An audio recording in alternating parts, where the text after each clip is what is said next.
Colin strapped on a cheap little spy cam that you can buy in any one of the stores. If you notice, it was put in the wrong places because at first he was nervous. He was an amateur. Wait, time out. I didn't know he could buy a spy cam in a store. You can get them. You can get them at those. In New York's got a spy store. I don't know if there's one out there. You can get a pen. Oh my God, they have them. You can put them in your house on a lamp. Yeah, there's a spy store in San Francisco. Yeah, well, they sell them, and you can go online. You can buy anything online. Let's stop. You and me can buy machine guns today. Huh. You can buy a spy cam online today with a great little lens, and you put it on there, and then you go out and you surreptitiously interview people. What Colin was trying to show in the gun shows is just how easy it is to get a gun. And when you get a gun, you get some bullets. And if you're a bad person or a person that might have some, psychological problems or something, I don't know, for some reason they think guns are the answer. It's like, look, I'll tell you one thing, as somebody that made the film Living for 32, that I was very cognizant of. You had 32 people dead aside from Cho. Mm-hmm. You had in concentric circles, mothers, brothers, sisters, friends, and family, all traumatized by it. And the wounds don't go away, the psychological wounds. No. Some of those people are not like Colin. He lived. So some people might even be jealous of him. I don't know. But he's taken responsibility to speak for the 32 who died. And I'd like to add, there's a friend of mine, Andrew Mager, who went to Virginia Tech, and when we first met, we're both in the internet business, he showed me websites not of internet business, but of, guess what? The massacre. Because he was directly affected. He knew people who were killed. So it's affected so many people. It's almost beyond measure in some kind of way. Well, it's a great question, because when I started the film, I didn't know enough. So I went to the internet. Hence how we even discovered each other. And I started to Google Virginia Tech. And I started. There must be 20,000 pages of information worldwide. Yeah. It's staggering how much. There's the Virginia Tech people who are hurt.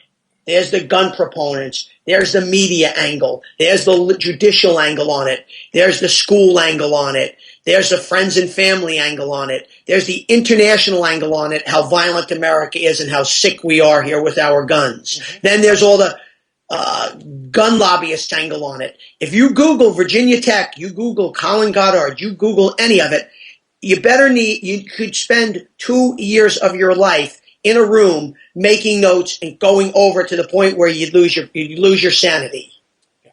Then for Cho, an astonishing amount of information.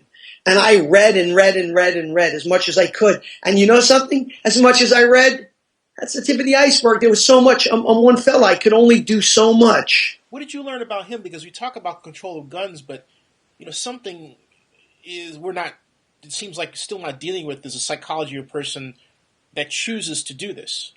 What did you learn about Cho that you didn't know before? It's a troubling question. He's a young man. Mm-hmm. He comes from Virginia. He comes out of the public schools in Virginia. His sister works for the State Department. His parents came here from Korea. They worked their whole lives. I think they have a dry cleaning business. They've a very comfortable, traditional family with a kid that was supposed to excel. He goes to Virginia Tech, and he clearly had trouble. He had trouble from high school. He was an outcast. He spoke funny. Mm-hmm. I think he probably exaggerated it in his head more, but it was sort of he would never speak at Virginia Tech. He would keep his head down like this when they asked him questions. He never would look up. He would never engage in anybody, and he lived in a fantasy world that he had a model girlfriend. And he wrote plays at school. Oh, girlfriend that sort of made up in his head, you mean? Yes, and he lived a model. She loved him. The roommates all thought he was cuckoo. Huh. He went to English class where they were afraid of him because his writings were so violent and so ugly. He wrote one called, I forget, Ixmail XO or something, he wrote his name. And he wrote one about Professor Meathead or something like that. And all it was talking about, and the cursing was insane in it. I will kill you. I will fuck you up. It's all online. You can read it. Wow. I will. It was grotesque. It was really depravity. But Cho thought he was a good writer. The writing was hysterical and that done by a lunatic. It wasn't prose. And the school knew it, and so they brought him in to the great English teacher there, Nikki Giovanni, I believe is her name, right. And she would have to teach him one-on-one. She was scared of him, and they had a code that if she used a professor's name, they would teach him with the door open, one-on-one, because no students in the class refused to be with him anymore because he took a cell phone and he would take pictures of the girls' legs and underneath the desks. Oh, boy. Mind you, this is a guy in college. So they knew they already had somebody on their hands who was troubled. Why didn't they expel him on that basis alone? I have my own theories on this. Okay. And the Asian community are probably up in arms at me, but you would figure, I don't know, I haven't, he's a well-to-do kid, a smart kid. He must have tested well because you're not getting into Virginia Tech without having the scores. And I think they thought this was a temporary thing with youth and they'd get over it. Right. Giovanni had a code that if she yelled out a professor's name, that means she thought she was going to get hurt. Huh. It's all online. It's all online. And I remember reading this going, whoa. So the school knew all about him. They had sent him to for psychological evaluation. And where Cho slipped through the cracks was he ordered these guns. But his paperwork didn't go into the state of Virginia. Or else they would have not allowed him to have the guns because they would have seen his medical records. When he was evaluated, they allowed him to come home. It's a medical technicality that Cho slipped through the cracks. The school was aware of him, and so was the state of Virginia. So they're not negligent. So they thought he was prior to this, of course, they thought he was never had any violence. He was never like a harmless kook, right? Yes, he never had any violence. Hey, was his model girl, just out of curiosity, was his model girl, was she Asian, white, black? Does anyone know? I think she was white. And was he dealing with rejection or anything like that? I think he tried to hit on a couple of chicks at the school and it didn't work. And then he told his friends, I don't need anybody. I have a hot model chick. And the roommates would laugh at him and stuff and not believe him. And he would always stay by himself. He was a loner. He never spoke. In class, one Asian guy tried to befriend him in one of the classes. And this is all coming back to me, which a lot of this is not in the film. But one Asian guy tried to befriend him, the camaraderie in the community at the school. And Cho didn't even talk. Cho did not even go so far as to say hello. In the classroom, when they asked everyone their names, Cho would look down and not speak. And Colin didn't know Cho at all?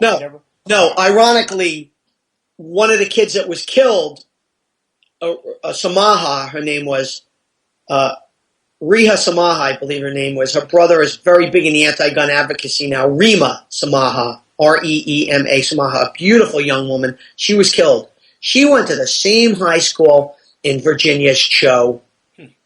She was in the same grade as Cho. They come from the same town, and she ended up at Virginia Tech, never knowing Cho and being killed by Cho. Oh my God! What right now in terms Pleasant? No, wow. Who among the people in Congress are standing in the way of the kind of legislation that Colin is trying to push for, that Living for 32 is advocating? In other words, is there political... I'm with you on this. Now, this is Colin Goddard's strength, not mine. You're still, so I hope we're following each other. Colin says that all these new... Obama, by the end of the year, had tag-ons with the NRA allowing people to have guns where you don't need background checks, where you don't need a license. In so many states, it's complex. The irony is we go to Sundance in Utah, which I'm excited about and I'm very proud to be there with a strong American picture, where the star of the picture is a guy that's not waving a gun at you, telling you to get on the floor. It's just the opposite, saying all this is a little bit leading to insanity. I think too many movies glorify guns, and unfortunately, a weak soul sees a gun and says, this is exactly what I need. You trigger a thought. The Sundance Film Festival. people may Yes, not know. yes. And I'm not saying that, but Utah is a state that loves their guns. Mm-hmm. You're allowed to carry a gun in school in Utah. You can have, I'm pretty sure, rifles. You can have guns on you in bars.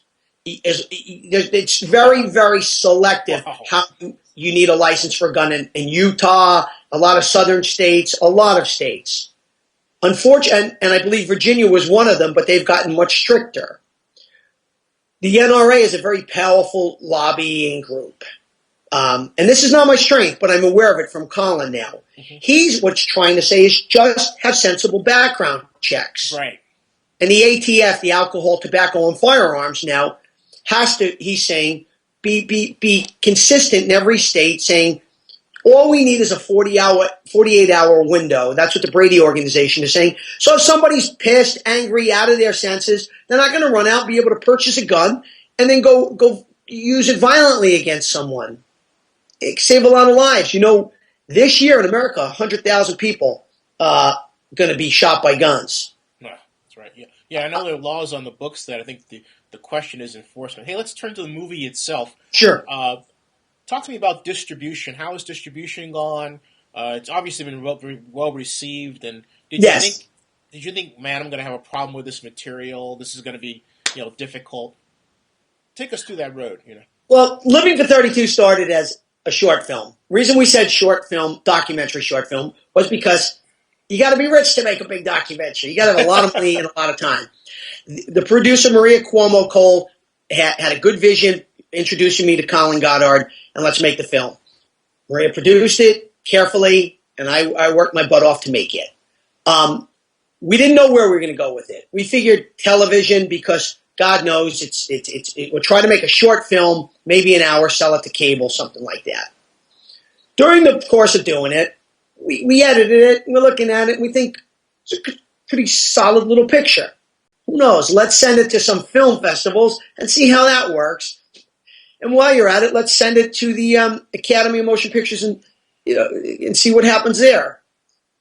I get a bling on my email about 2 or 3 months ago, and I look and it says AMPAS or something, and I go, so I open it. It says, "Dear Kevin Breslin, congratulations. Your film has been shortlisted for an Academy Award nomination, which means we're one of the final 8 in the world out of thousands." Congratulations. Yeah, I looked in and I said, that was one of those, oh, wow.